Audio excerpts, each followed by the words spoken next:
निसर्ग, आकाश आणि वन्यजीव यांच्यातील नातं अधिक संवेदनशीलतेने जपण्याची गरज अधोरेखित करत ज्येष्ठ खगोलशास्त्रज्ञ दाकृ सोमन यांनी उपस्थितांना मार्गदर्शन केले.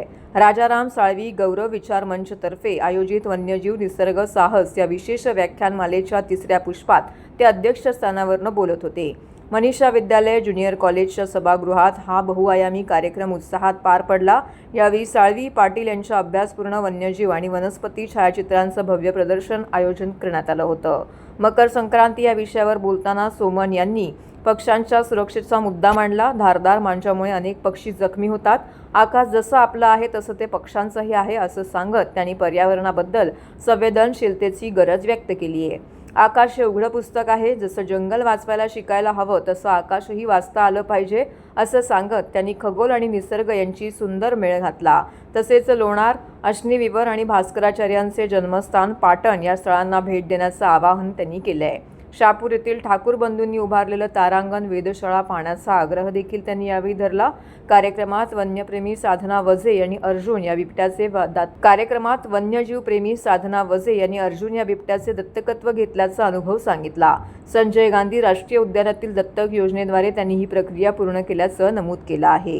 वन्य अधिकारी नरेंद्र मुठे, अनेक वन सहाय्यक अधिकारी यांच्यासह wildlife welfare association rescue team तसेच प्राचार्य मेधा सोमन, नगरसेविका अपर्णा साळवी, शोभा वेलफेअर असोसिएशन, डॉक्टर किरण स्पष्टे, लता साळवी अनेक मान्यवर उपस्थित होते. प्रथम राजाराम साळवी यांच्या वाढदिवसानिमित्त जीवेत शरदः शतम अशी प्रार्थना करतो. आणि आजचा कार्यक्रम हा अतिशय उत्तम होता. वन्यजीव रक्षण करायला पाहिजे, पण ते करताना आपलं स्वतःचं रक्षण आणि वन्य प्राण्यांचं रक्षण व्हायला पाहिजे. खरं सांगायचं तर वैज्ञानिक दृष्टिकोन पाहिजे. पर्यावरणाचं आपण रक्षण करायला पाहिजे. आपण जर निसर्गाला वाचवलं तरच निसर्ग आपल्याला वाचवणार आहे. केवळ माणसांचा हा निसर्ग नाही आहे, पृथ्वी माणसांसाठी नाही आहे, तर प्राणी, पशु, पक्षी यांच्यासाठी सुद्धा आहे, जलचरांसाठी सुद्धा आहे. तर यांचं रक्षण करण्याची जबाबदारी ज्यांनी बुद्धी मानवाला दिलेली आहे त्याच्यासाठी माणसानं माणसासारखं वागावं आणि निसर्गाशी सुद्धा माणसासारखं वागावं, निसर्गाचं जतन करावं. आणि आजचा हा कार्यक्रम अतिशय उत्तम झाला. हा ठाणे नगरीमध्ये सगळीकडे महाराष्ट्रात असे प्रकारचे कार्यक्रम व्हायला पाहिजेत आणि एक आपल्याला प्रशिक्षण मिळायला पाहिजे. या विषयावरती अनेक पुस्तकं प्रकाशित व्हायला पाहिजेत आणि वन्यजीव रक्षण कसं करायचं, निसर्गाला कसं जपायचं, पर्यावरणाचं रक्षण कसं करायचं याचं शिक्षण पुढच्या पिढीपर्यंत आपल्याला पोचवायचं आहे. आता हे नवीन विश्व विज्ञानाचं आहे, AIचं आहे, आर्टिफिशियल इंटेलिजन्स आहे. अशा वेळी आता तरुणांच्या हातामध्ये मोबाईल आलेला आहे. साधनं नवीन नवीन येत आहेत. आयुर्मर्यादा वाढते नवीन नवीन औषधाच्या संशोधनामुळे.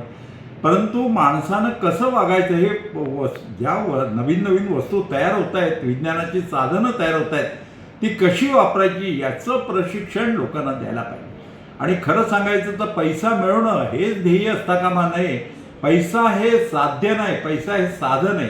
आनंदानं जीवन जगायला पाहिजे, निसर्गाला जपलं पाहिजे, इतरांच्या जीवनामध्ये आनंद निर्माण करताना आपल्याला आनंद वाटला पाहिजे. आणि महत्त्वाची गोष्ट म्हणजे वसुंधरेचं, पृथ्वीचं रक्षण आपण करायला पाहिजे. राजाराम साळवी गौरव विचार मंच यांनी आयोजित केलेलं होतं हे कार्यक्रम. आणि आज या विचार मंचाचं स्थापना झालेलीचं मी मुख्य उद्देश सांगतो. का स्थापनाचं कारण होतं का इकडचे कलावंत जे कर्तृत्ववान लोक आहेत त्यांना एका छत्रछायाखाली आणायचं हे आमचं मेन कर्तृत्व होतं. आणि हे पार पाडायचं आम्ही काम केलेलं आहे. इकडे हे तिसरं पर्व आम्ही पार पाडले जिथे आम्ही शैलेंद्र पाटील यांना बोलवलेलं होतं, ज्यांनी वन्यजीवबरोबर माहिती दिलेली आहे, निसर्गाची माहिती दिली आहे, चांगली सखोल माहिती दिलेली आहे. त्यानंतर दाकृ सोमन सर आले होते, त्यांनी देखील खूप चांगली माहिती दिलेली याची. आणि स्टुडंट्सनी देखील लाभ घेतला ह्याचा इकडचा. आणि चांगली प्रकारे कार्यक्रम झालेला आहे. नागरिकांना आणि विद्यार्थ्यांना व्याख्यानमाळा आणि विचारमंचातून बोध घेण्यासारख्या भरपूर गोष्टी असतात त्या. आणि वेगवेगळे टॉपिक्स आम्ही तिकडून निवडतो. प्रत्येक वर्षी नवीन टॉपिक्स असतात. का लास्ट टाईम आदित्य दवणेंचं होतं, जसं फक्त लढ म्हणा हे विषय होतं, तसं या निसर्गप्रेमींसाठी हा निसर्गाचा विषय होता यावेळी.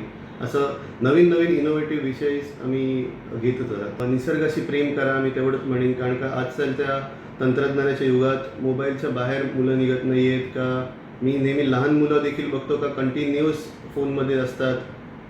तर ते थोडंसं लांबवलं पाहिजे. त्यातही कुठेतरी अभ्यासावरती देखील परिणाम पडतो आणि माझं म्हणणं आहे का एवढं सुंदर निसर्ग आहे तर तिकडे थोडंसं आपण सगळ्यांनी लक्ष दिलं पाहिजे.